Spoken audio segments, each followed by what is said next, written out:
We will go ahead and get started. It is 1 o'clock on Central Time. It's 2 o'clock on the East Coast and 11 a.m. in the Pacific. And we're happy to welcome you to the Adaptation Co-Creation series hosted by the American Society of Adaptation Professionals. Today is our second session in this webinar series, and today's conversation is on innovations in adaptation finance. Before we jump into our program for today, I just want to share with you a little bit about our host organization, the American Society of Adaptation Professionals. ASAP is a professional society dedicated to connecting and supporting climate adaptation professionals to advance innovation and excellence in the field of climate change adaptation. Our work is based on using a network model where we believe in open access, so freely sharing information and knowledge. We're a member-driven organization where members vote with their feet and choose the direction of this organization in the way that advances their own needs and professional practice. We're an organization that's built on trust, where members share successes and also their failures. We believe in creating resources and programs so there's something for everyone, not everything for everyone. And we believe in reciprocity, which means you give, you get, and everyone benefits. We invite people to join the ASAP network if you're a person who thinks about climate change in your day-to-day work and are looking for ways to build more prepared, resilient communities, economies, and ecosystems. ASAP's work is built in 3 program areas. Our ASAP Connects program, where we bring members together on critical topics, including professional education, climate migration, public policy discussions, justice, equity, diversity, and inclusion, and many others. Our Adaptation Voices program, where members share accomplishments, best practices in the adaptation field, and the Adaptation Voices program lifts up diverse stories of leadership and expertise, both trained expertise and lived traditional and ancestral knowledge about adaptation and resilience. Finally, our Adaptation Careers program is where we assist members in excelling in their current jobs through mentorship programs, access to peer learning, and opportunities to join in trainings and other means to build their professional practice, whether that is as a new professional, a seasoned professional, a consultant, or otherwise working in the field. ASAP's work is underlined by 4 core resources: our Adaptation Professional Code of Conduct, the Living Guide on the Principles of Adaptation, which is a guide to how to be conducting climate adaptation work through a diversity of fields and methods, our Knowledge and Competencies Framework, which is a guide for developing training programs and materials, and our Justice, Equity, Diversity, and Inclusion Statement, which is our statement with which ASAP advances both climate change adaptation and climate justice as core principles in our work and the work that we expect our members to be carrying forward. Over the next year, we began this series in June, and it will continue until June of 2021. The Adaptation Co-Creation series seeks to highlight innovative and effective adaptation practices being driven by diverse project teams and highlighting how justice and equity can be themes throughout these projects. The Adaptation Co-Creation series has a real focus on how we bring partners from various sectors together, really looking at the role of the private sector as a partner to public institutions, community-based organizations, and other adaptation professionals. We hope that if you're joining us today, you're either in our Zoom line or on Facebook Live. If you weren't able to be in the live conversation, then you can be assured that a recording from this event will be available on ASAP's website and on our YouTube channel.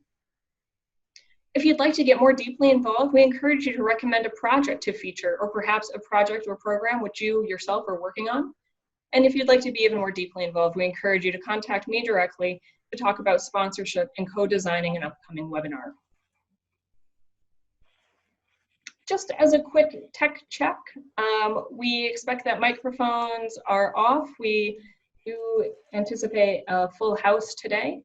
We encourage you to have cameras on or off at your preference. And you can be posting questions in the chat. You may also want to use the chat to contribute ideas or suggestions for the group, pass notes and insights directly to other participants. And you can also use the Q&A function. We'll be receiving questions for our participants during the panel discussion at the end of our, towards the end of the program today. But if we have time remaining between our speakers, we can be taking quick technical questions then as well. If you're joining us via Facebook Live, feel free to use the chat function there, and Brianna Nels, who is supporting this program today with technical support, will be passing your questions from Facebook Live over to the Zoom room. So whatever format it is you're joining us, you should be able to have a pretty seamless experience of coming into this conversation. So with that, I am thrilled to introduce our moderator for today's session, Emily Wasley. Emily Wasley is a Senior Project Director with WSP. She's the President-elect of the ASAP Board of Directors and a leader in the climate adaptation and resilience space. Emily, thanks so much for moderating today. Thank you, Beth. As an adaptation professional and member of the ASAP Board of Directors, I'm thrilled to be serving as today's moderator for our second webinar in the ASAP Adaptation Co-Creation series. So as Beth mentioned earlier, our discussion today will focus on innovations in adaptation finance. So as you all know, the challenge of climate resilience is mostly local, but we need to do things differently and much more collaboratively to successfully adapt to the changes we're already seeing in our climate and over the next couple of decades. Innovative bond initiatives, public-private partnerships, or P3s, and collaborations with states can each play a unique role in creating the climate resilience financial system that local governments need. Our presenters today are going to share best practices and real-life case studies that demonstrate how innovative finance tools like environmental impact bonds, green banks, and public-private partnerships are putting adaptation projects in the ground and on the ground and making communities across the country and the world more resilient in the face of climate change. We'll have an opportunity for Q&A with all of our panelists and wrap the session up with a quick poll. So please stay on throughout the whole session so that we can get your feedback on this session. We'll start off by hearing from two of our experts, Joyce Coffey and Sean O'Rourke. Joyce and Sean have worked together to open up innovative finance measures for years, and will be highlighting a new report out on the state role in local adaptation funding and how the Rhode Island Infrastructure Bank is creating investment opportunities for communities in that region. So Joyce Coffey is one of my favorite people and is founder and president of Climate Resilience Consulting, a certified women-owned business enterprise, WBE, that works with clients to create practical strategies and enhance markets and communities through adaptation to climate change. Joyce has over 25 years of experience in every major sector, including leadership roles in city government, in the private, nonprofit, philanthropic, and academic sectors. She has worked for over 200 clients to create and implement climate-related resilience and recovery strategies, to build partnerships and direct collaborative implementation of complex initiatives. She is an appointed director or chair of over 10 international or national nonprofit boards and initiatives related to resilience. She's the primary author of over 24 resilience-related reports, including her latest report, How State Governments Can Help Communities Invest in Climate Resilience, which she'll be presenting on today. As I mentioned, Joyce is one of my favorite people and one of my go-to adaptation gurus. I turn to her work all the time when I need to reference the most up-to-date, reputable, and innovative approaches to adaptation finance. Sean O'Rourke is Director of Stormwater and Resiliency at Rhode Island Infrastructure Bank and is Governor Gina Raimondo's Chief Resilience Officer, or CRO, for the state of Rhode Island. As CRO, Sean led the development of the state's first climate resilience action strategy, Resilient Rhody, and lead implementation efforts in collaboration with the governor's office. Prior to joining RIIB, Sean served as the National Green Infrastructure Director at Trust for Public Land and was Director of Sustainable Design and faculty member at the Boston Architectural College. He has also worked at AECOM in New York City as an ecological designer, focusing on public sector infrastructure projects and firm-wide promotion of nature-based solutions. Sean holds a Master of Landscape Architecture degree from SUNY College of Environmental Science and Forestry and a BS from University of Vermont. Sean and Joyce, take it away. Great. Well, thank you so much, Emily. And I think it speaks volumes that you are president-elect to ASAP's board. That is so important and such a testament to your leadership. ASAP has been really at the center of so much of my thinking And one thing that Beth said I really appreciated, at ASAP, we're allowed to be warts and all. So we also talk not only about our best practice and our wins and how we've been able to push the field forward, but also we come together when we are stuck and aren't sure and really need motivation to move into new areas. So I'm super grateful for that. And I'm really happy that this conversation is happening today so that I can share some early results from a year-long research study that I've been doing with Innovation Network for Communities, funded by the Summit Foundation, on how state governments can help communities invest in climate resilience. And Beth, if you could go on to the next slide, that would be great. I'm setting my timer because on Zoom, how could one possibly go over? Your clock is right there in front of you, but it does happen to me.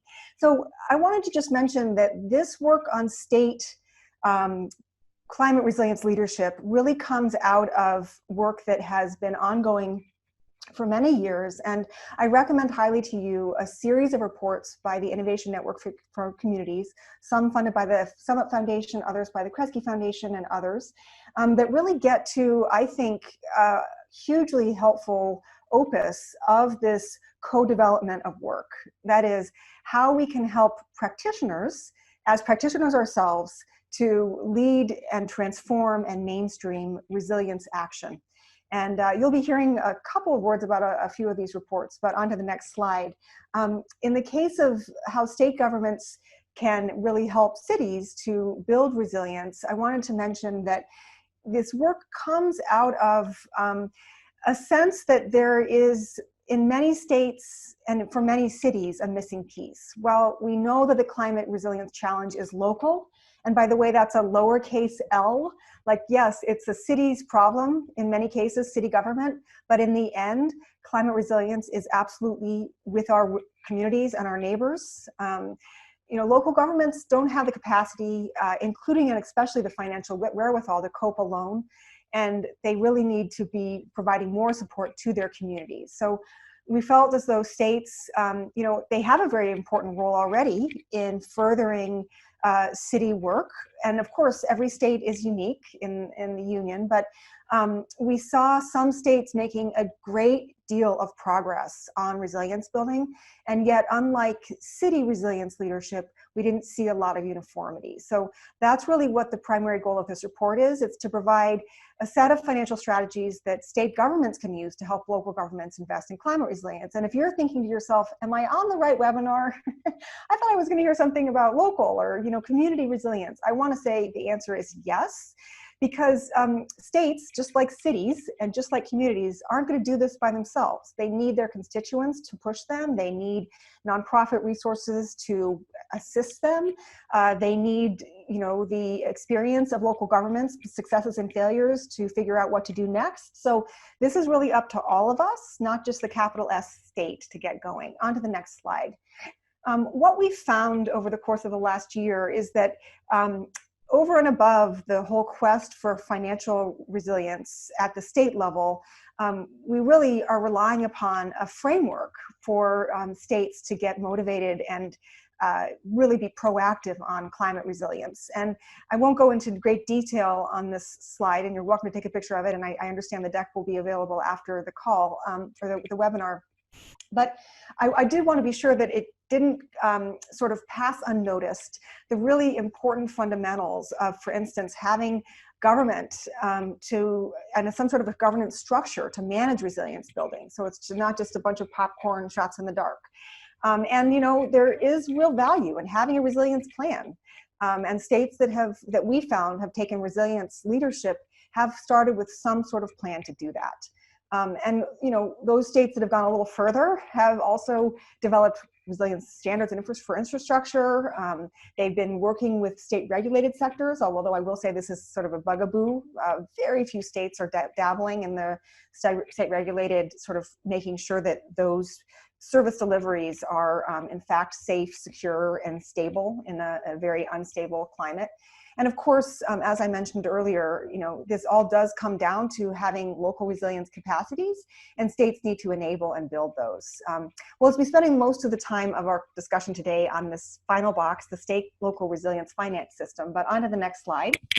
Before we do, I wanted to just point out that you know, if you feel as though I'm leaping too fast into the state question, I wanted to just encourage you to think about some of the capacities for local climate resilience building that states can help to foster, that nonprofits can help to foster, that constituents can demand. And this comes from another of the Innovation Network for Communities reports, and you know, is just a roadmap really for all of us to think about, like, have we checked the box with our communities on making sure that this, all of these constituents exist, or all of these components exist, I should say. And then I think to ask the next question, which is, and how can the state help to make sure that these capacities are fully realized? So on to the next slide. So in our work, we've discovered through research that has been of, you know, publicly available materials, through gobs of interviews, and through our own, you know, set of inquiry, that there are 6 real recommendations for building state resilience financial systems. And I'm so thrilled that Sean O'Rourke was able to join our webinar today, because you'll be hearing from him how he's actually accomplished 4 of these 6 recommendations. And actually he's, you know, Rhode Island has work in all 6 of them. But I thought it was so important not just to hear from the report writer, but actually from the activist and practitioner who has made these recommendations reality well before any rubric was created for state resilience. Although perhaps Sean started with a rubric, we're trying to formalize it a little bit more through this reporting process. So I'll go into just a little bit of depth on each one of these. Onto the next slide, starting with the provision of basic services for local resilience strengthening. And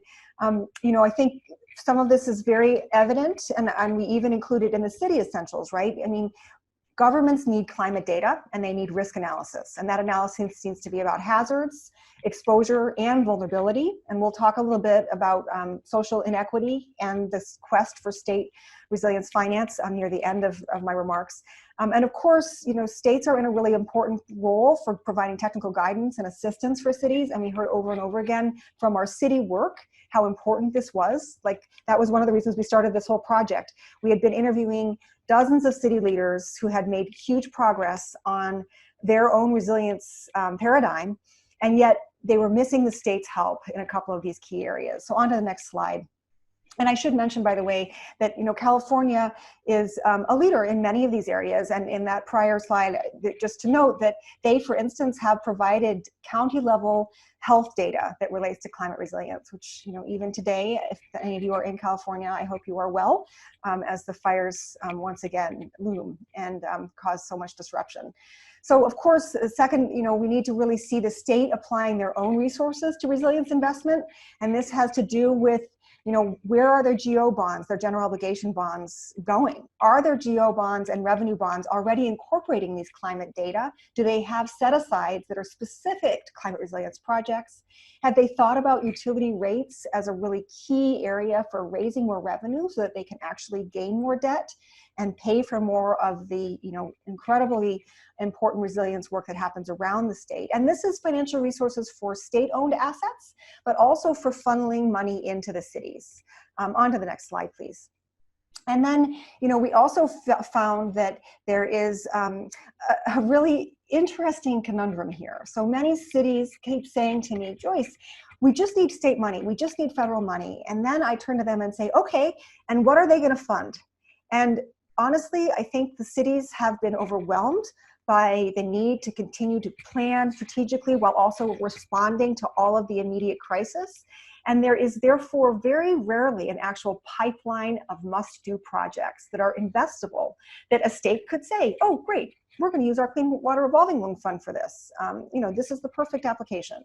So, you know, I want to emphasize how important this is, even though it seems so obvious. Please have a pipeline of projects, regardless of what level that you serve. If you're a nonprofit leader, a city leader, a community development leader, and certainly a state leader as well. And I do think, by the way, that in terms of this local pipeline, partnering with environmental organizations is a really key part of the work. So on to the next slide. And I realize I'm running out of time, so I'm going to skip this one since Rhode Island's giving it a lot of attention and go on to slide 5. and simply say, or task 5, there you go, that, you know, a lot of the work here around incentives has to do with, for instance, tax credits, like tax breaks that we used for boosting early large-scale production of renewable energy, or preferential tax treatment for income from resilience projects. Those can all help to really stimulate resilience investment. And of course, state regulations like bylaws, standards, rules, and requirements can help free up funds for local resilience and removing barriers for investment and clarifying the rules. On to the next slide. And then, of course, another, I think, crucial part of our work together is to think about how we can push to expand and accelerate federal funding for pre-disaster local action.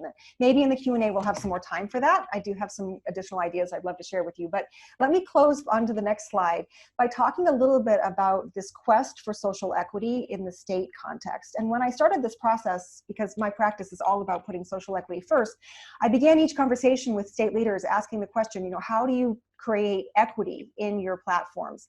And all of them said, you mean equity like between rural and urban? Because we have to remember that state leaders are dealing with equity at that level, as well as the quest for social equity in our communities for lower income and communities of color. So here are just a few 5 tactics that we've seen that have helped to build social equity in state resilience. And, you know, I think we may come back to some of these. I'm very eager for feedback. This report is not yet published, so please kick the tires on this. Next slide, as I wrap up here in my last 10 seconds or so.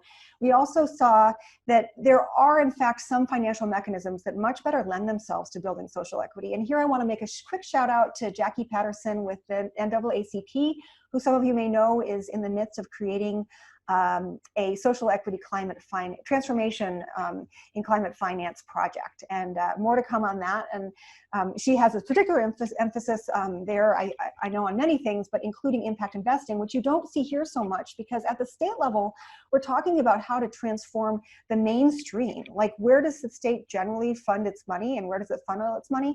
Through the bond market.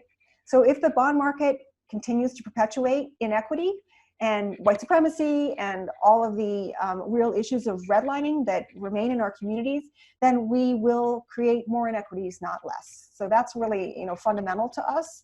You know, we're going to hear more from Quantified Ventures about some really fascinating schemes that have been underway that have created social equity. One that I find really profound is the stormwater retention credit trading in the District of Columbia, where money has been moved to Anacostia from downtown for green infrastructure. And of course, you know, social impact bonds are absolutely key and a growing market. So that's really, really valuable. Finally, though, I'm hoping that some folks from Enterprise and other of those leaders are on the call today. Lori Showman's work in resilience there is so profound. And, you know, we think that community land trusts and other ways to really protect community resources for environmental and community benefit will help to inspire more community-based ownership and the control of land, and really therefore prevent the climate gentrification that we're seeing. So thanks everyone, and looking forward to the Q&A. Sean, over to you. Thank you. And thank you, Joyce, for setting this up, and thank you to ASAP for the opportunity to present today. It's a huge honor to be a part of this panel, and any day that I get to ride Joyce's coattails is a good day. So thanks again for having me. I'm going to give a really quick overview of the Rhode Island Infrastructure Bank, the work we do, talk a bit about Resilient Rhody, and then I've tried to link some of the initiatives that we've developed at the state level in Rhode Island with the terrific recommendations and actions that Joyce just presented, kind of the 1 through 4, and how the progress that we've made in Rhode Island is starting to have impact in the communities in which we work. So the Rhode Island Infrastructure Bank is a quasi-public agency, been around for a little more than 30 years. For the first 25 years of the bank's existence, we were primarily administering the state revolving funds for the EPA state revolving funds for clean water as well as drinking water. But when the current Governor Gina Raimondo, and our state treasurer, Seth Magaziner, took office about 5.5 years ago, they said, hey, couldn't this infrastructure bank do more than just clean water and drinking water? What if we started to look at things like road and bridge and clean energy and stormwater and climate resilience? And everyone said, yes, that's a fantastic idea. Let's have a centralized hub of infrastructure financing in Rhode Island. And with the champion of the legislature, expanded our mission and mandate to now include a much broader suite of services that we can work directly with our municipalities around the state. With that expansion of that mission and mandate, it's allowed us to be more responsive and creative. And I like to say it's allowed us to become more of a project partner instead of an end-of-the-line solution to one particular problem. And I think that that's opened up an opportunity for us to be more customer-centric and to leverage multiple programs to solve more than one problem at a time. And that's been really critical for our work.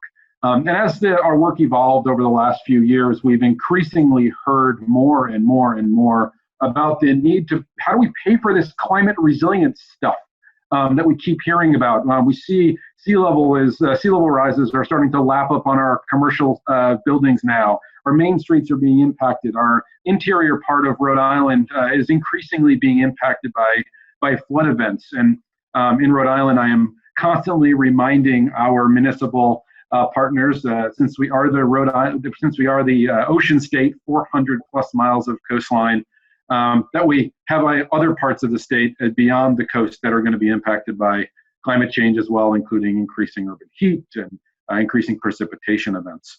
And Infrastructure Bank, I think, is kind of uniquely positioned to start to deal with some of those challenges. Just since the beginning of this year, we've dispersed over $77 million in loans to municipalities for community-based infrastructure improvements. And I looked up today, kind of what has been our disbursements since COVID hit, and our entire office has been required to now work remotely. And just over $30 million has been dispersed since COVID hit. And one of the reasons we've been able to do that is, I think, an interesting adaptation story is that we moved all of our operations into an online platform about 2 years ago.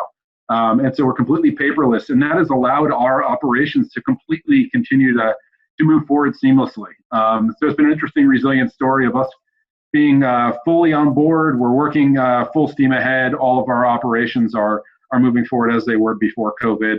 And I think it's allowed us to engage with our municipal partners in kind of new and interesting ways.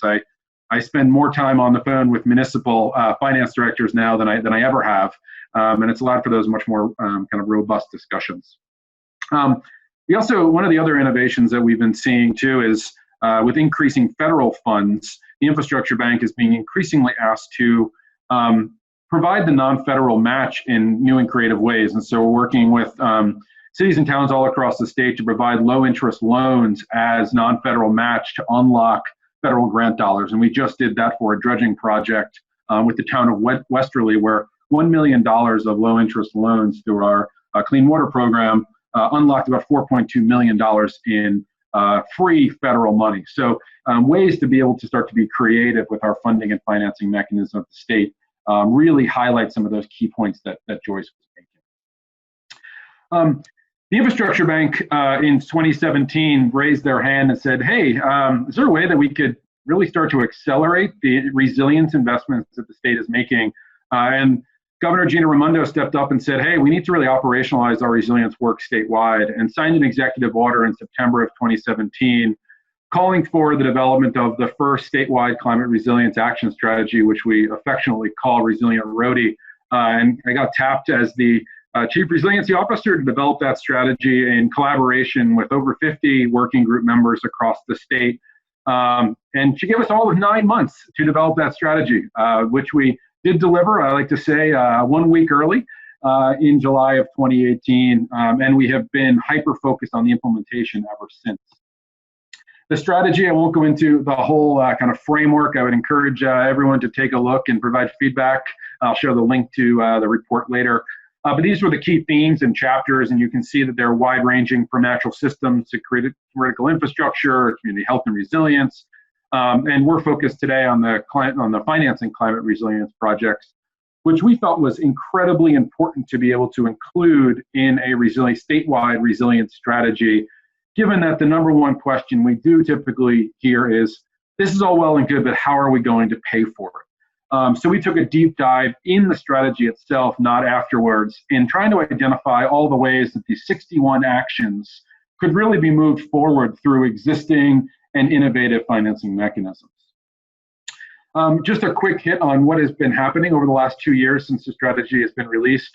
50 of 61 actions have moved forward or achieved their first and second year goals.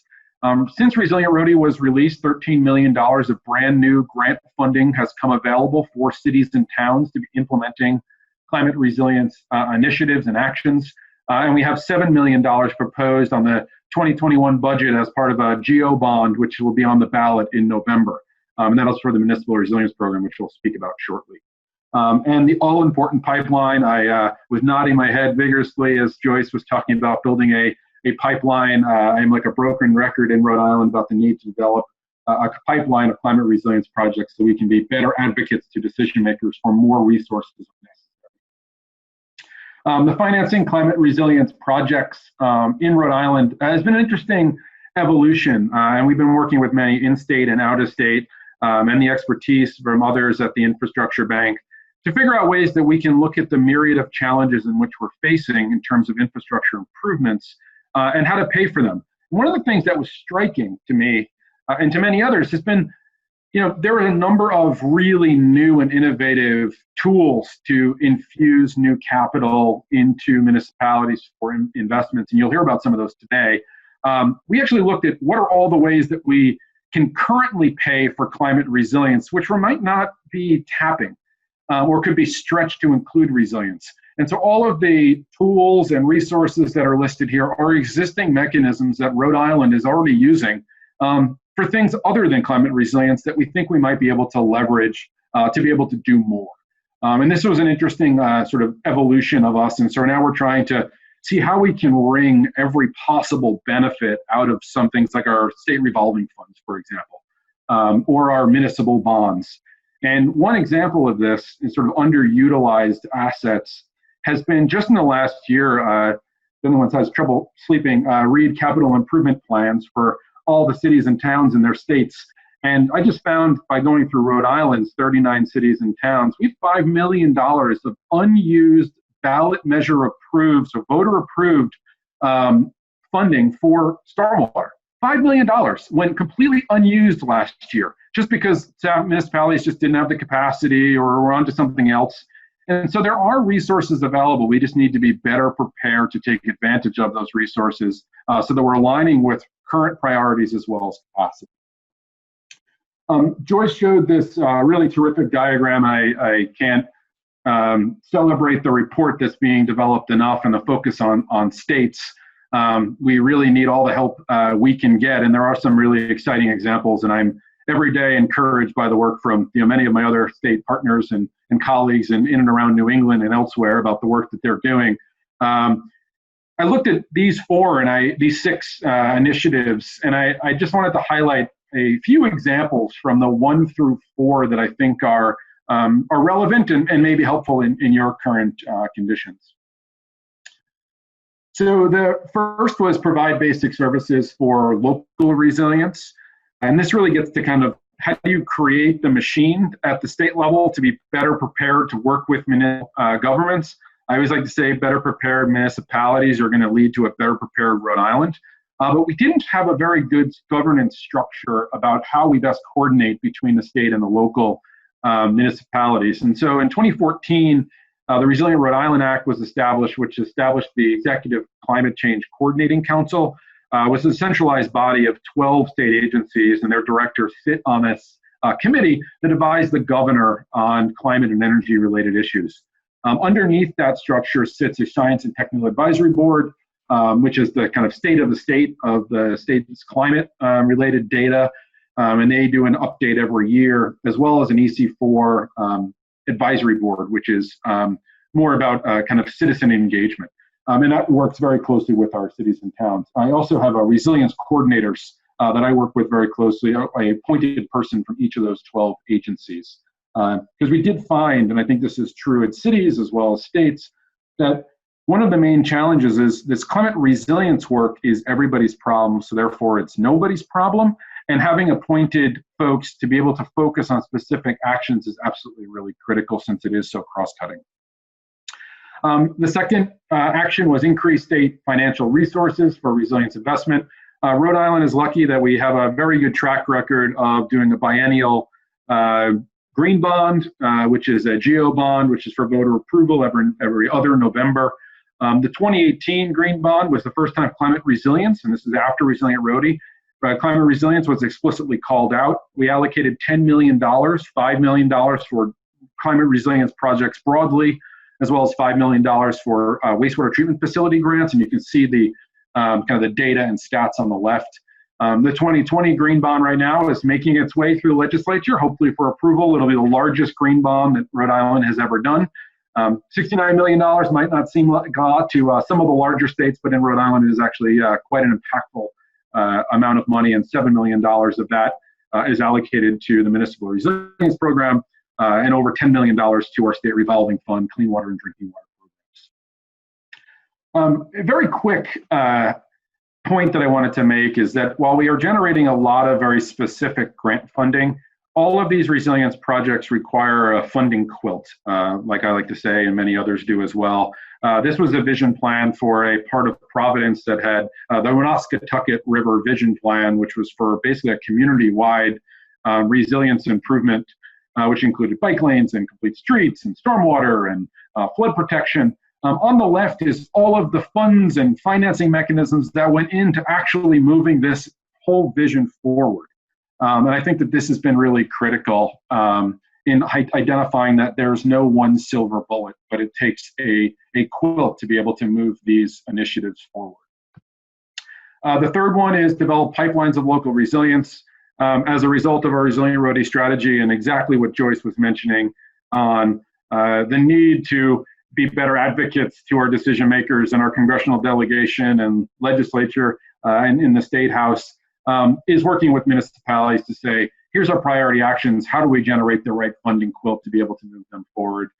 We are building off of the great work of Massachusetts with their Municipal Vulnerability and Preparedness Program. We've Rhode Islandized that process in what we call the Municipal Resilience Program, partnership between the Infrastructure Bank and Nature Conservancy in Rhode Island. It's open to all 39 municipalities. In one calendar year, municipality applies to participate. They're selected into the program. They go through a community resilience building workshop with the Nature Conservancy. Out of that process comes a list of prioritized projects, AKA pipeline, and then action grants are available to implement on select priority projects, just to show that action is possible. And then the Infrastructure Bank and many others are following up with those municipalities to implement on projects that were identified.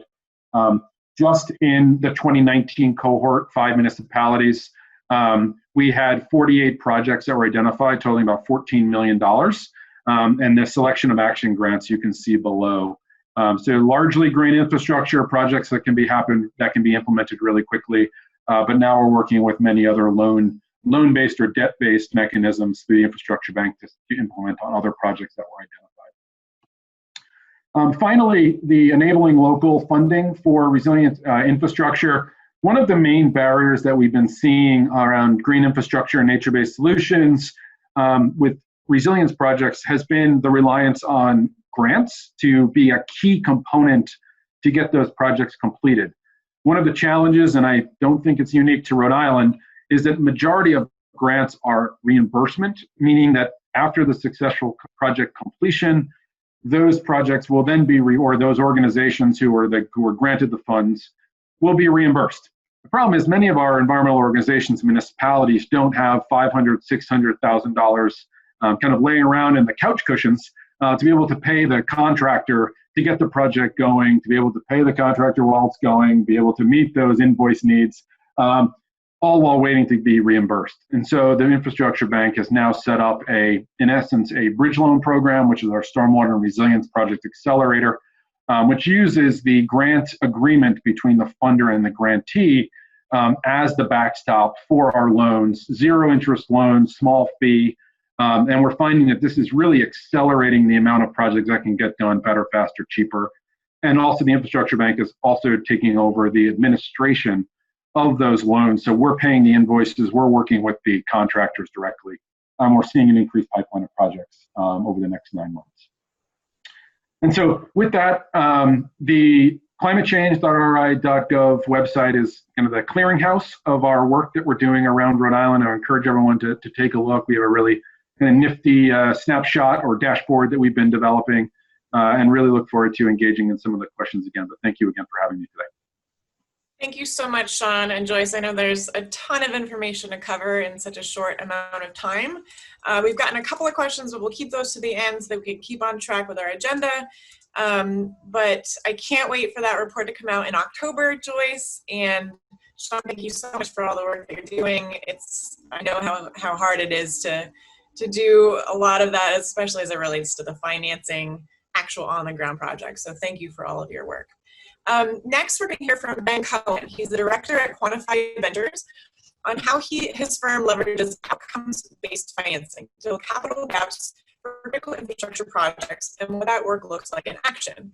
The Renew Environmental Impact Bond with the Buffalo Sewer Authority in Buffalo, New York. And Quantified Ventures urban and coastal resilience work, as well as transaction structuring and financial analysis across their outcomes-based assessments. Led the structuring of the first ever publicly issued impact bond with the Atlanta Department of Watershed Management, driving the transaction from origination to close, in addition to other work in urban resilience, coastal wetland restoration, and forestry. Ben brings a deep understanding of both the impact of environmental projects and how they can be valued and financed. Having 10 years of experience in green infrastructure, clean energy, and climate and disaster risk reduction projects, both domestically and internationally, his passion and commitment to find creative solutions is driven by firsthand experiences working in communities facing environmental challenges. So Ben, take it away. Great, thank you, Emily, and thank you to ASAP for hosting me on this webinar.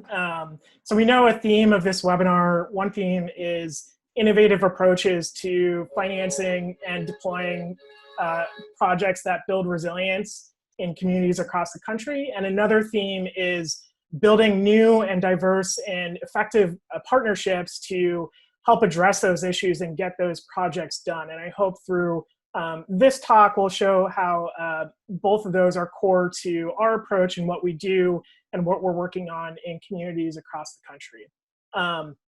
So first to start, who we are at Quantified Ventures. We're an intermediary in the impact investing and conservation finance space. We specialize in structuring outcomes-based financing across a range of environmental and social and health issue areas. And to set the stage for this, a lot of this is familiar to a lot of you, I'm sure, but these challenges that we're facing, both socially and environmentally and economically, are complex. A lot of them are expected to grow. At the same time, a lot of local governments have strained budgets and resources to be able to address those issues. But through an outcomes-based financing approach, we're helping to make capital that does exist in these local governments more efficient at the same time as we're tapping into a growing base of investors who are increasingly looking for opportunities to align their financial returns with environmental and social returns. And I'll get into what that means in practice. As I mentioned, we're working across the country. Our role is in helping to design and structure outcomes-based financial transactions, as well as do some advisory work on innovative ways to help finance or develop projects and programs that address critical issues in communities, as well as managing funds and new enterprises that play in this space. We're organized into 4 different practice areas. So I lead our urban and coastal resilience practice, which is primarily focused on projects that address flooding issues related to stormwater as well as coastal flooding. We also have a forestry and land use practice that focuses on wildfire risk reduction in addition to outdoor recreation infrastructure and sustainable forestry.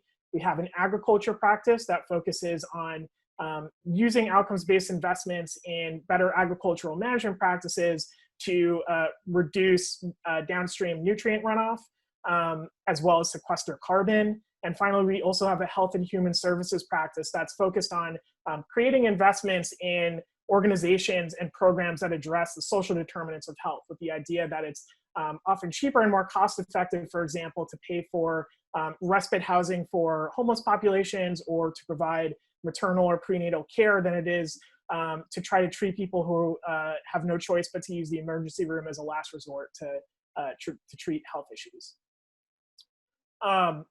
as I mentioned, when we think about partnerships, we work with a range of different types of organizations, from local and state governments, as well as federal agencies, to environmental nonprofits and other organizations, health insurers and health plans and hospitals, foundations, as well as corporate partners. And the work that we do in structuring these investments offers a way to help align incentives and interests across different parties. And I'll get into what that looks like in practice. But first, a high-level overview of what I mean when I say outcomes-based financing. Often we do this through an instrument that we call an environmental impact bond, which is an actual municipal bond that's issued by typically a local government, city or county, or utility, that helps pay for projects. And a portion of the return on the bond back to investors is made contingent based on how successfully those projects actually achieved some predefined environmental or social or health or economic outcomes, with the idea that we're connecting what local governments are paying for these projects through this financing to the benefits that they actually receive from them. And I mentioned that this is just one form of outcomes-based financing.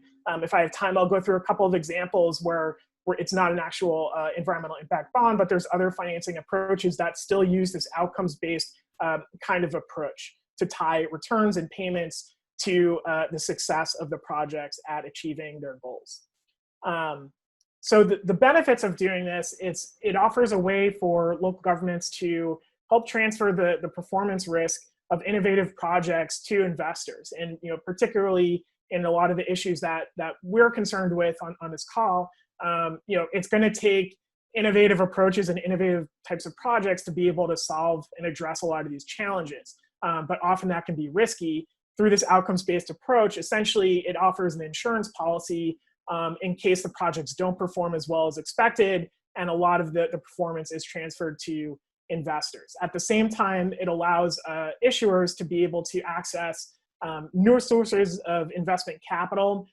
We're seeing in the impact investing market at large, even things like more traditional green bonds, where it's labeled green because it has a defined expected use of proceeds. A lot of investors are increasingly seeing that as no longer sufficient, but they're looking for, post their investment, what is the actual impact that the projects they're investing in actually achieve. So through the evaluation and disclosure and reporting that is fundamental across all our deals, this offers a way to give investors that and give them a sense of the impact of what they're actually paying for. At the same time, by using this outcomes-based approach, it can often be a way to help make the connections and connect the dots by thinking holistically about these types of projects. And when we think about projects like green stormwater infrastructure, we don't just think about how it benefits the utility and avoided cost savings of treating that stormwater, but we're also thinking about what that means in terms of providing new access to green space in communities that may be heavily concretized, what that means for reducing urban heat island effects. And so I think that's also a way to help build in some of the social and economic equity pieces into the overall economic view of these types of projects and ultimately how they're being paid for. Finally, it's a way to help measure and track outcomes through the performance evaluation that is a core part of every deal that we work on, which then helps build an evidence base to inform future project planning and funding.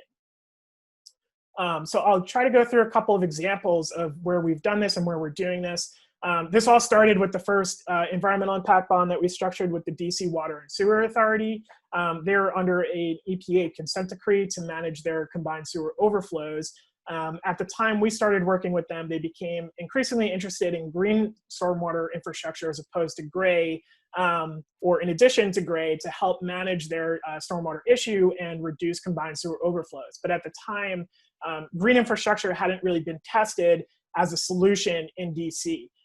So through the environmental impact bond that closed a couple of years ago now, that is financing a pilot program of green infrastructure. And based on the evaluation in that pilot, the amount that DC Water is paying back to investors is dependent on how much stormwater these projects actually capture. And the way we structured it is where if the projects capture more stormwater than expected, there's an additional payment from DC Water to the investors. So they're paying more, but that's, first of all, that's compensated on the downside by a symmetrical subsidy back from investors if the projects perform worse than expected.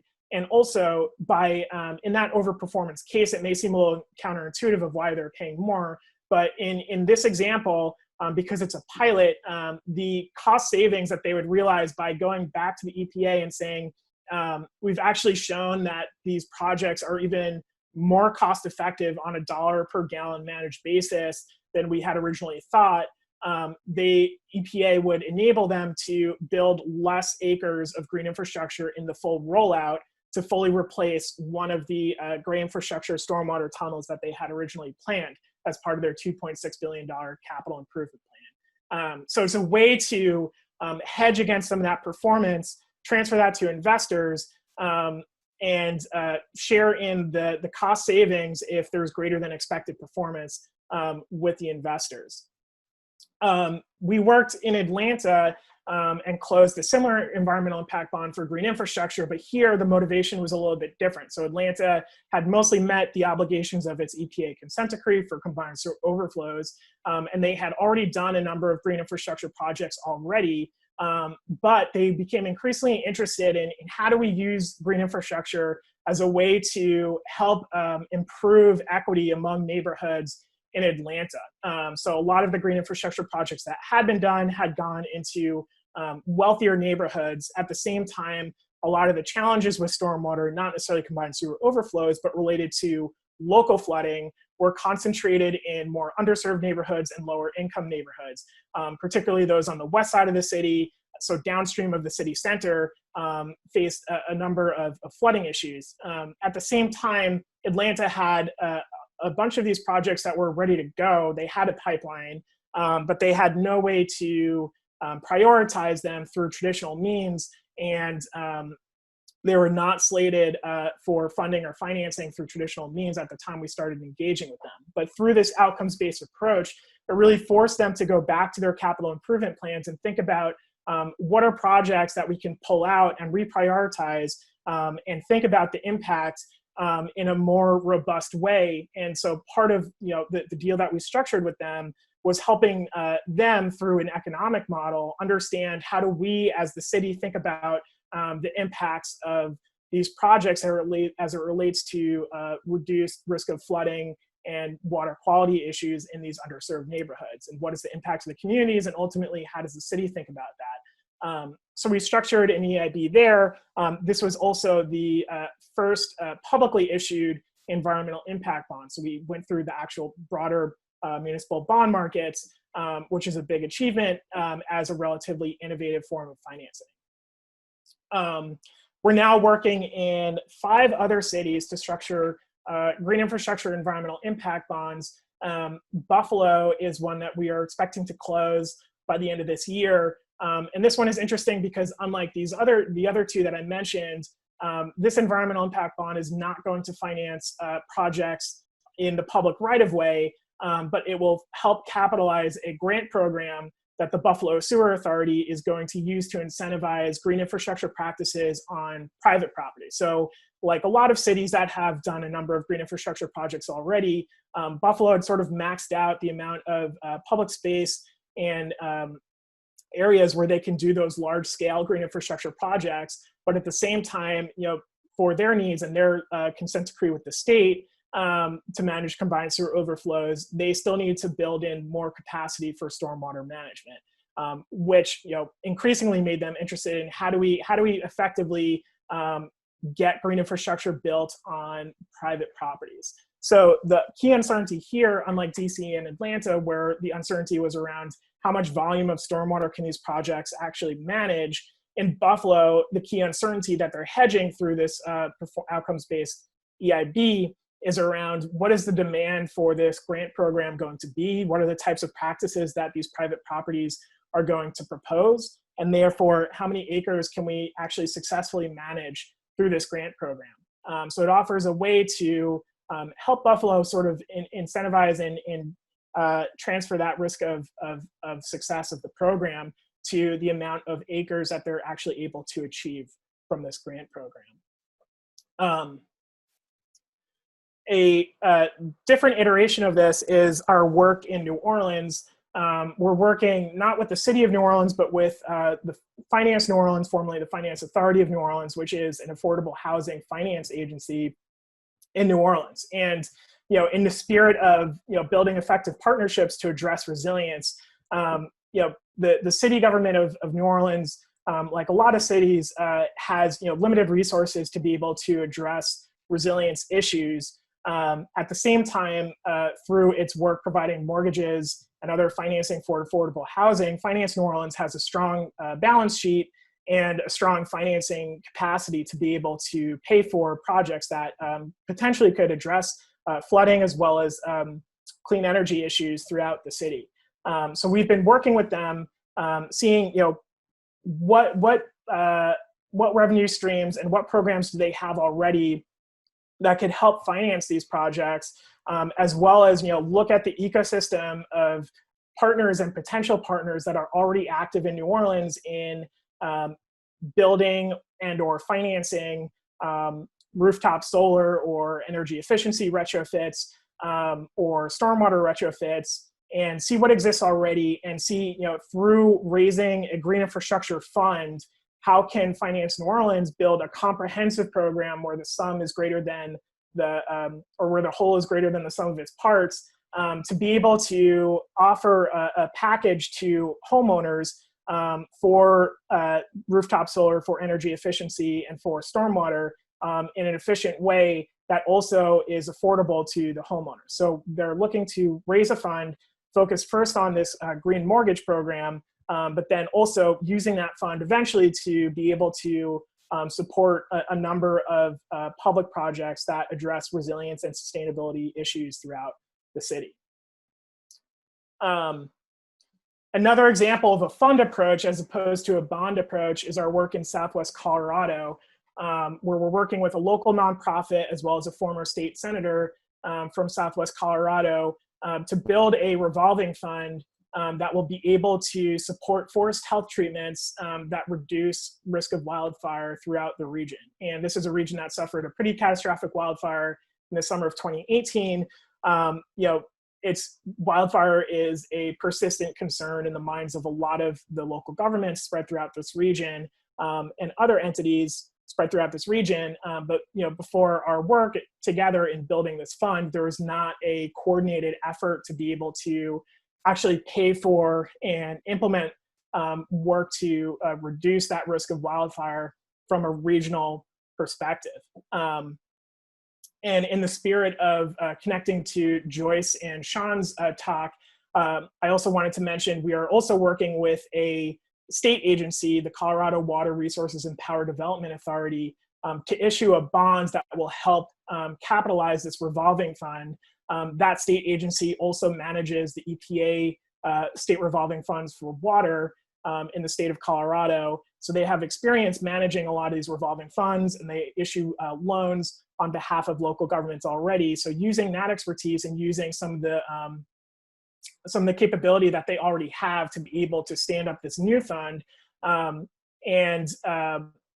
it will be able to issue loans to help pay for these forest health treatments, repaid by a multi-party coalition of local governments as well as utilities, potentially tribal governments as well, over time, based on an assessment of how effectively the projects that are being financed actually reduce risk of wildfire for the region. At the same time, in thinking about how do we build partnerships and how do we think about other ways to be able to bring new parties and new resources to the table to address these cross-cutting issues, we're also looking at what programs exist from the Forest Service, what funding exists from the Forest Service, the Federal Forest Service, as well as the State Forest Service, and also look at, are there ways that we can monetize some of the vegetation that's taken off from some of this thinning work, and be able to sell that to private entities who are converting it to biochar, who are converting it to electricity, and use those revenues to also support the financing of these projects and offset the financial burden on any one of these local governments and entities that are part of this multi-party authority alone. And the final example that I'll touch on is, not a bond, not a fund, but more of a P3. We are working, starting in Iowa, and then eventually targeting other communities across the Midwest and across the country to help pay for better agricultural management practices that will reduce the amount of nutrients that are running off downstream, ultimately into the Mississippi River watershed and into the Gulf of Mexico. So a lot of communities throughout Iowa and throughout the Midwest, they are under regulatory obligation to manage the amount of nutrients that are running off. It's often more cost effective for them to pay farmers upstream of them to implement practices that reduce the amount of nutrients, nitrates and phosphates at their source than it would be for them to implement and pay for downstream control measures. So by taking this sort of holistic view and innovative view and creative view of, how do we address these issues most effectively and efficiently, and how do we capitalize on some of these differentials in cost effectiveness by looking beyond, what is traditionally within the jurisdiction of the municipality itself, to be able to create a mechanism that will enable these practices to get built and for municipalities to meet their nutrient obligations, as well as leverage and stack other benefits that we're monetizing, for example, by working through the voluntary carbon markets and selling some of the carbon offsets from sequestration that happens through some of these better agricultural management practices through companies like Cargill, and use those revenues to also support this overall initiative. So I went through a lot of case studies. I'm looking forward to the discussion, and I'll pass it back to Emily. Thank you so much, Ben, and hopefully you all can hear me a little bit better. So Ben, thank you again. I really appreciate how Quantified Ventures is moving the investment market forward, and it's clear that you all are truly working across various regions on a variety of different types of adaptation finance methods. So thank you for that. We've gotten a lot of questions, but I'm just going to remind the folks that we will get these questions answered. We're just going to wait until after the discussion that we have between Shalini and Beth. So we're going to have some brief reactions from Shalini and Beth on these two presentations, and hopefully gain some more inspiration on how innovations like those in Rhode Island and Buffalo and across the United States can be transferred amongst other regions. So Shalini is founder and CEO of Refocus Partners, an integrated design and finance firm dedicated to developing resilient infrastructure solutions and innovative public-private partnerships for communities around the world. Prior to starting Refocus, Shalini served as special representative in the Office of Administrator Lisa Jackson at the US EPA, where she led the US-Brazil Joint Initiative on Urban Sustainability, EPA Deputy Assistant Administrator in the Office of International and Tribal Affairs, and Deputy Associate Director for Energy and Climate at the White House Council on Environmental Quality, or CEQ. She joined the Obama administration from the economics think tank Resources for the Future, where she was awarded a patent for her climate adaptation mapping work. Shalini received her PhD in engineering and public policy and B in architecture from Carnegie Mellon University. She's currently a non-resident senior fellow with the Brookings Institution and co-founder of the Atlas. She'll be joined by Beth Gibbons, who is our very own executive director of ASAP. Beth leads our charge on every front. And prior to joining ASAP, Beth directed the University of Michigan's Climate Center and managed NOAA's Great Lakes Regional Integrated Sciences and Assessment Center, or RISA. She has over a decade of experience working on community resilience and developed the U.S. and in the U.S. and abroad. Beth served in the Peace Corps in Togo, West Africa, and holds a Master's of Urban Planning from the University of Michigan. Beth and Shalini, take it away. Thanks. I thought I got to surprise you with the Peace Corps thing, Shalini, because I didn't know you had a patent. I love that we do these events together regularly and we still hear each other's bios with shock about how diverse all adaptation professionals are. Really? Well, Beth, this kind of conversation is my favorite kind because we talk about financing often and it's so much about the money. And what I love about ASAP and what Joyce and Ben's and Sean's presentations just did is they made so clear that financing isn't just about the actual dollars. Like I heard three themes that I think ASAP does an incredible job of drawing out more than almost any other kind of finance event, which is really that financing is about the people, the drivers, what makes you get off the dime. And then it's about the financing mechanisms. It's not, those three things add up to the money moving effectively. But if you just talk about the money, that doesn't really mean anything in terms of adaptation and resilience. So I was taking furious notes and have like a little set of nuggets that I want to highlight from each of the presentations because I think they were so good.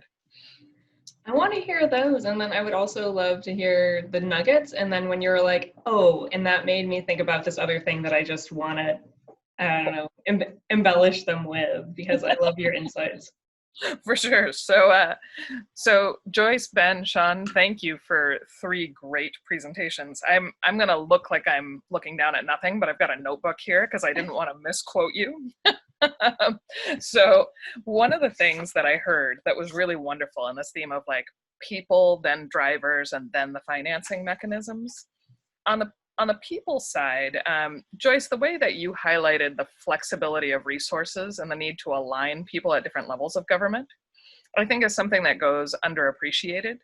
And Sean, what that ties to on your side is really the ability to geek out and find people with different expertises, like the ones who have the fortitude to dig through capital plans to find that $5 million just floating out there because no one noticed. A question that I have for you both related to that theme of people is really, how do you help in this idea of a pipeline and creating flexibility and finding the right people to share pre-development money with? How do you help people get from needs and ideas to fundable projects? And related to that, Sean, this is the hardball piece of this. It's something we struggle with often in our work is, how do you reach the folks who are most capable of actually improving resilience quickly versus investing in those that need it the most, but might take a decade or more to come along? So two related questions for you both.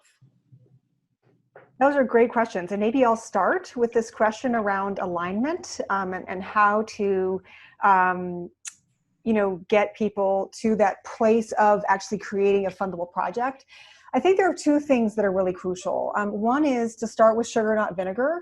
So try to figure out what it is that they've already done and celebrate that. And that's one thing that I really appreciate about having, 6 recommendations is that, as Sean did, he's accomplished 4, probably all 6 of these recommendations. And it's fairly evident that most leaders at any level will have already made some progress anywhere along the continuum of that. So starting with the sugar of good for you, let's do more of this, how can I help you, I think is really crucial. But then I found, especially when I was working for the city of Chicago and trying to get my colleagues to move from the sustainability leader role into the project finance role, is that it was really crucial, number one, that they understood what drove finance, which is revenue.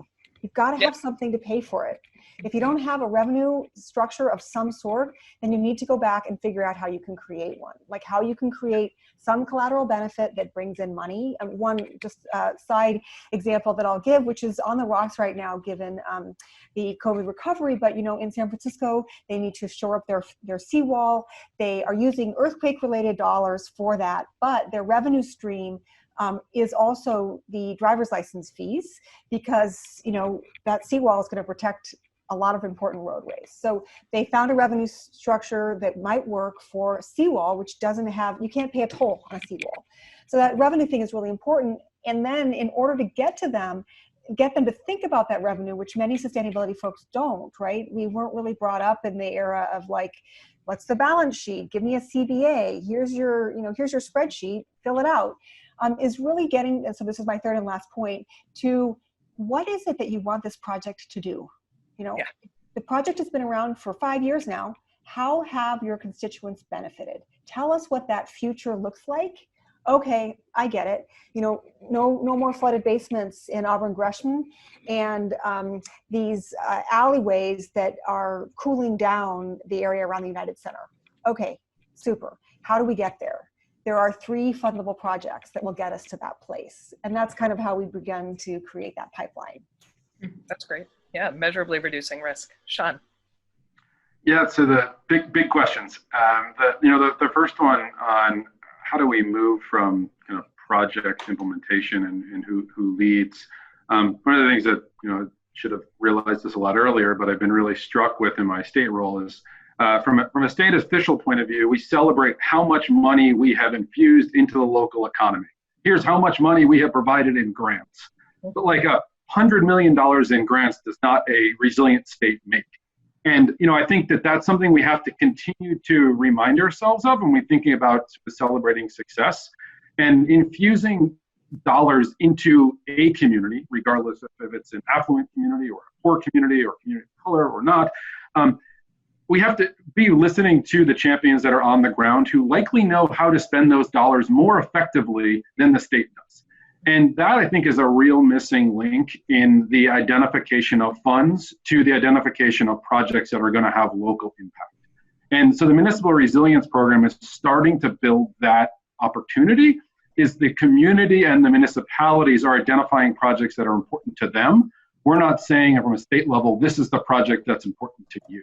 And I think that meeting in the middle there is allowing us to generate more interest for more funding from our federal partners as well as the State House, because projects are getting done a lot faster than they would have if the state just said, you're going to do this project and you're going to do it now.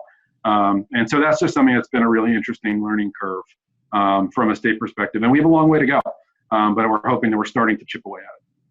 I love that. I love that there isn't the magical thinking about the shovel-ready resilience project, which makes me completely bananas.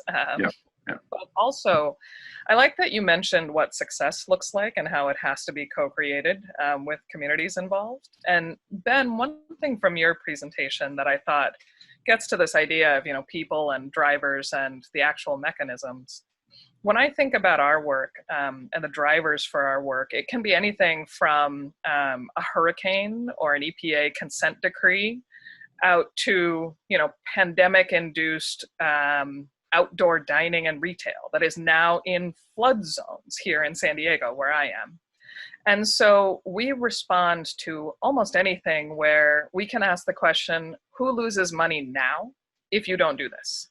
Rather than where do I find new money for this abstract need, the way that Joyce was saying. So one thing that leaped out at me from your presentation is that the definition of success is really something that doesn't happen, right? You avoided building the gray infrastructure.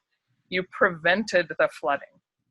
And so you have to do an enormous amount of work in this pre-development space that Sean was just talking about, funding and kind of building the pipeline from the ground up.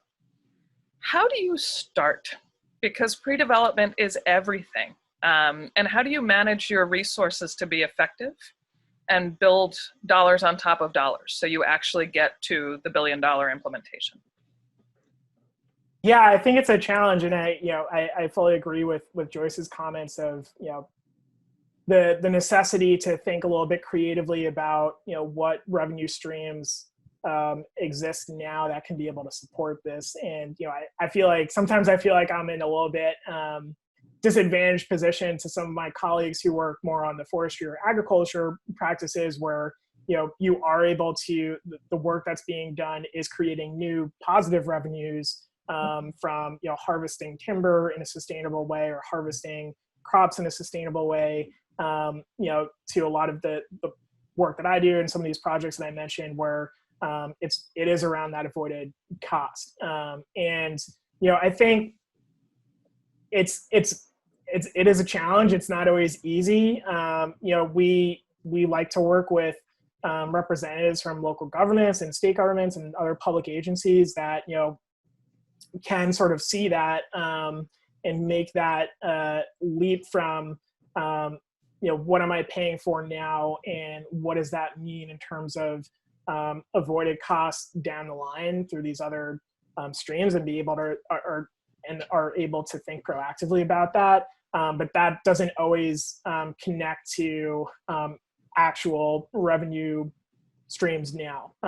And so a lot of the work we do, your question about pre-development is really thinking about like what already exists if not at the local government level, then the state or the federal level, to be able to provide funds for these projects, either through grants or tax incentive programs, and catalog all of that at the same time as, you know, we're thinking beyond traditional public financing boundaries to like, what are private interests in these projects?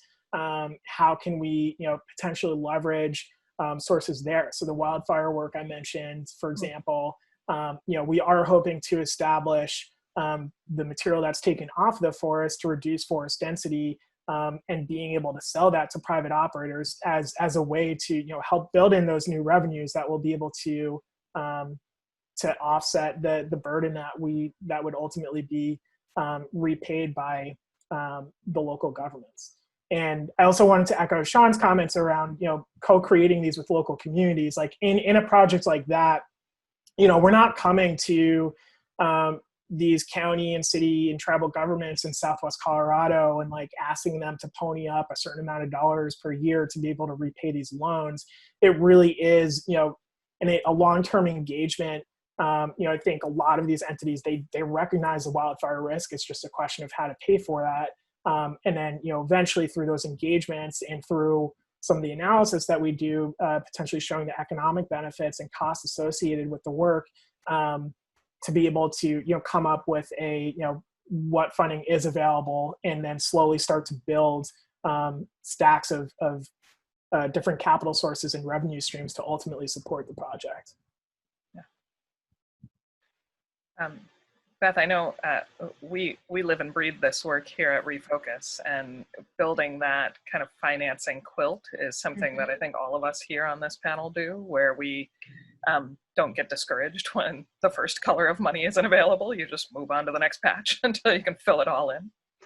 Yeah, I would love to hear from all of you. One of the themes that we have in this webinar and in the webinar series is about partnerships and collaboration. And for me to be sitting here with all of you in one space is amazing. And it's sort of like the finance experts that I turn to, and I expect adaptation professionals and ASAP will turn to.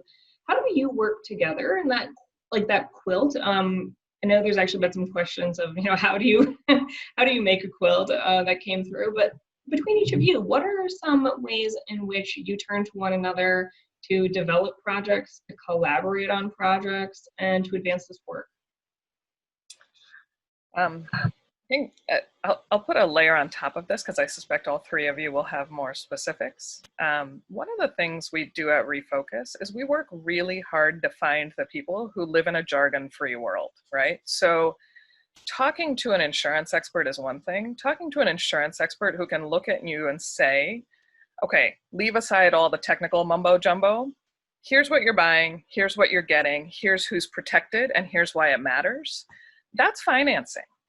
The people who are going around bashing you with debt terms and issuers and sponsors and how their specific industry's vocabulary fits in with your need are not actually helping you. And so for the exhausted ASAP membership, I would say that finding these people who can be communicators at the seams is actually the most important thing to learning how to incorporate finance into your work, rather than trying to read like municipal bond manuals, because that's not actually useful. You need to be useful at the seam of their work, which is saying, here's how I can reduce your costs. Would you like to talk? The number of times that my meetings are 5 minutes long, where I say, are you aware that you are losing X number of dollars? And then we pause and we take a break. We come back, and whoever's horrified and still at the table is who you want to work with. And that's a financing discussion. That's great. I can't top Shani's response, and Refocus is absolutely the leader in creating these partnerships and helping all of us to create actionable material with, you know, language that we can all understand.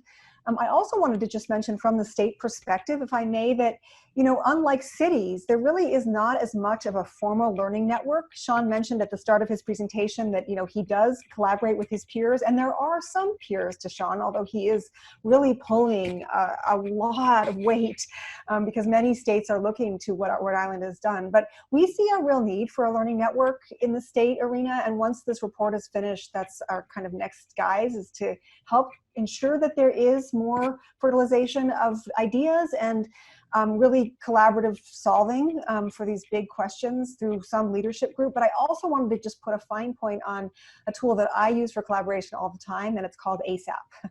So I dip into my ASAP member network, I dip into the webinars, I call on people on the board, not infrequently, to make sure that I'm staying honest, with our shared mission around really helping to save lives and improve livelihoods. So this professional entity that didn't exist, 4 years ago or was just in early stages, now ASAP has become, for me, a real focal point for, to respond to your question, Beth. Thank you for your leadership.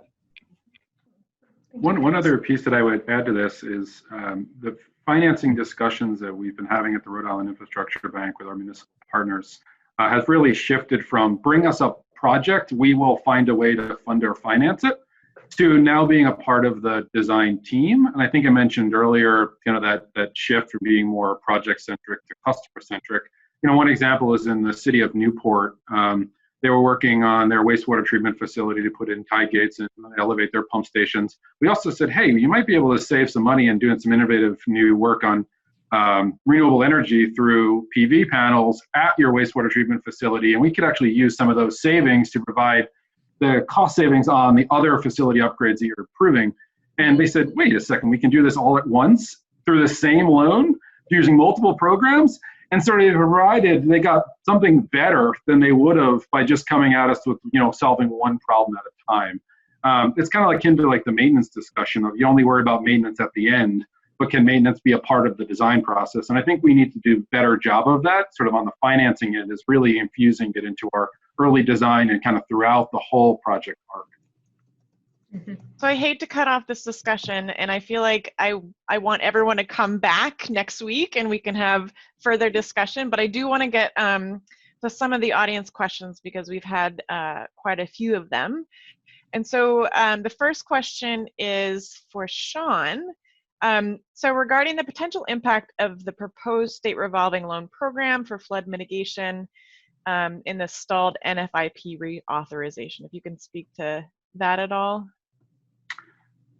It's very much stalled, as we all know. Challenging times right now. I think the state revolving funds and those existing financing mechanisms to drive adaptation investments are going to be ever more important. On the NFIP side, I get very little take up on talking about NFIP statewide. I get really much more take up when I have conversations around the community rating system, which from municipal officials, that saves their constituents dollars in their pocketbook. And so looking for those ways to have those discussions, and I come at it from an adaptation point of view and less about from a line on the map point of view. Thank you, Sean. And Joyce, there was a question about how you can, kind of dive a little bit further into the specific financial mechanisms that you mentioned and how they're building better social equity. Yeah, Miles, that was a great question. And I would just, so some of these examples are, for instance, a general obligation bond that solves for both stormwater and affordable housing, or stormwater retention credits that shift money from a downtown locus to the hinterlands that where you can put green infrastructure in and have lots of collateral benefits, or the incredible work of Quantified Ventures and others around environmental and social impact bonds or land trusts. So the question Miles had was, where did I come up with those? I have to say that, I've been trying to read a lot and write a little bit about finance for resilience. And essentially, there's an Excel spreadsheet a mile long for various financial mechanisms. And if you test each one of them and say, does this actually transform creating resilience that actually solves for social equity while also solving for climate hazards? The bottom line is that my list is very short. I am not finding many examples, and these are the examples that I have found. I am eager for others to tell me, oh, well, you're forgetting a whole set of another 16 things that are financial mechanisms that can build social equity. But this is from my work, which, you know, I'll just offer. I don't think I've done enough to really understand best how to make the social equity. Jesse Keenan has some really phenomenal work about climate adaptation finance. I've been looking at that from the perspective of equity. Of course, Alice Hill and Leo Martinez Diaz's work, the work that Resources Legacy Fund has done around paying for climate adaptation, and of course, Shalini and the work that you have done with Resilient by Design. Like, there's a lot of really amazing finance work out there, and this is some of the stuff I've pulled out. But let me also mention an answer to Sam Horowitz's question, which is, what should we do on the first day of the next administration? Because I think it really relates to this question about equity. I put forward a few criteria for equity in state resilience, and I think many of those criteria need to be embraced by a new Senate and a new administration, executive branch. You know, we have to figure out targeted universalism in our guidelines for grant and loan allocations at the federal level. We have to provide technical support to communities that are lower resource to help make sure their project ideas come to the surface, because otherwise all the work that we do at the federal level is making, you know, wealth more wealthy. That is fact. We have seen that in FEMA and CDBG HUD related work. So I'm really keen on these criteria for equity and state resilience to be understood as a beginning set of criteria for making sure that federal funds also put social equity first and help us to create targeted universalism. Well, can I add to Joyce's excellent points in response to Miles? Yeah. Finance is not set up for equity. Social equity, right? It's set up for private equity. And so a lot of what we do, Miles, is not trying to create more equitable mechanisms. It's actually looking at where existing finance mechanisms might make inequality worse. So for example, insurance is great at protecting assets. It is much worse at protecting people, for example, if you look at hurricane risk. And so what we tend to do is work the problem backward and then find the finance mechanism that helps us serve the social equity need. So a good example is transit systems. Who uses transit most often? It's the poor and the most vulnerable, where they're really transit dependent. And in cases where you have extreme heat, you know, Exhibit A is the entire US right now, and you are leaving older people whose jobs are vulnerable if they don't make it on time, sitting out in the heat longer. And because it's hot, you're running trains and buses less often and more slowly. That's an adaptation problem, right? Tracks buckle in the heat. So what we do is we will not create a new financing mechanism. We'll look at the liability budget of a transit authority and figure out how to redirect that to make systems function better. And who benefits? It's the poor and the vulnerable who would be left out in the heat. That's not a finance mechanism designed around social equity. It is a project where the outcome is intended to be social equity improvements. And then you can take any finance mechanism and bring it back down and make it work. But we don't try to make finance more equitable. We try to make the implementation of it more equitable. So I hope that helps flip the thinking around. Yeah, thank you so much, Shalini. And I'm going to turn it over to Beth now for a couple of closing remarks, but this has been a fantastic discussion. And thank you all again for your time and consideration. And for those of you whose questions were not answered, please reach out to the presenter directly and they'd be happy to answer any questions that you might have. So Beth?